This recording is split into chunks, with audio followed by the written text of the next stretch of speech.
What does it really mean to invest in the Black community? There are real people who can empower America and the world to be better. As we unpack a complicated relationship with banking, while also showing how we could successfully change the narrative on Black businesses, Black homeownership, and investing in the Black community. This is Banking on Us.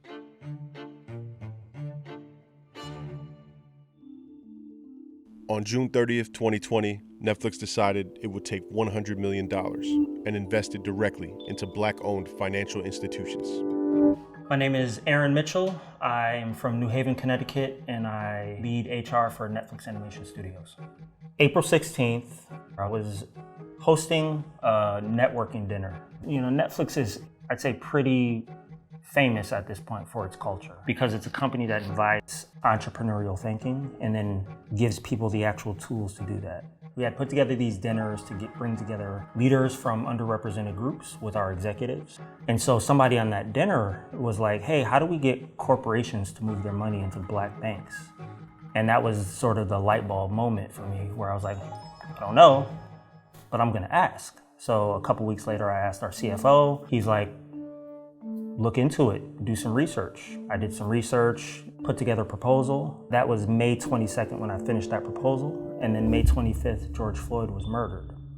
And it created this sort of internal sense of urgency around doing something for these communities.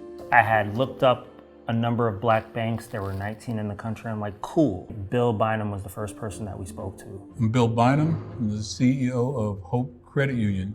I got a call one day from Aaron Mitchell. He talked to us about, capital requirements. He was familiar with the work that Hope was doing. Hope is a community development financial institution, so we were created to provide opportunities for people that have not had that access. We started having conversations. We were able to agree that by investing in Black-led financial institutions, we can start to heal people and we can start to see progress. There's a huge disparity in one's ability to achieve economic prosperity because of the color of the skin. We need to talk about this because if people can't get out of these neighborhoods, they can't get into corporate America, they can't become leaders. So this whole work is pointless if we can't solve the root cause of the problem.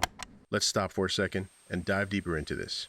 Black wealth, Black dollar, Black spending, Black businesses, generational wealth, racial wealth gap. Let's get to the point. Are Black people the reason their communities don't seem to reach their fullest potential? Even though the racial wealth gap is widening, Black people as a collective spend more than $1 trillion a year. So if we have the money and the desire to spend, what seems to be the holdup on us flourishing like the kings and queens we are? Policy, systematic racism, laws, and more policy. Mirza Baradaran breaks down in her book, Color of Money, that the wealth gap is spearheaded by policies America has put in place for centuries, from the Jim Crow era to the present day. 60% of Black Americans, relative to 20% of white Americans, are either unbanked or underbanked. This means the Black people who have money and are trying to get money are being significantly cut out of the picture. And then there's redlining. The devaluing of Black homes and Black neighborhoods is a direct impact that steals wealth away from Black people. The law has unfortunately made sure this has happened to our community, where appraisers will automatically devalue Black homes, and states will just mark certain areas as poor and limit their resources completely. Crazy, right? The proof is in the pudding. So what exactly happened? What's happening now? And most importantly, how do we move forward as a community to get ourselves in a place to win? Now that we took a look at that, let's continue. Operation Breadbasket was kicked off by Martin Luther King back in 1968. He told the community to put their money into Black banks. That's going to support your family and your community. And create progress and prosperity for all. Unfortunately, Dr. King was murdered that same year before Operation Breadbasket got off the ground.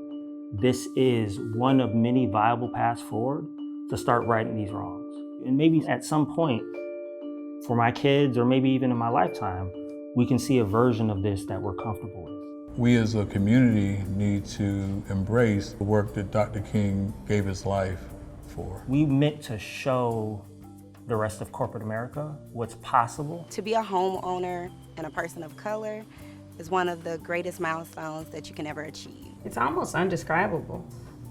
It's a sense of accomplishment. Having an institution that will lend funds in order for me to reach the goals I'm trying to get to. And so the spark is, hey, if we did this and it's working, If everybody did this, we could actually change this world. The rest is history.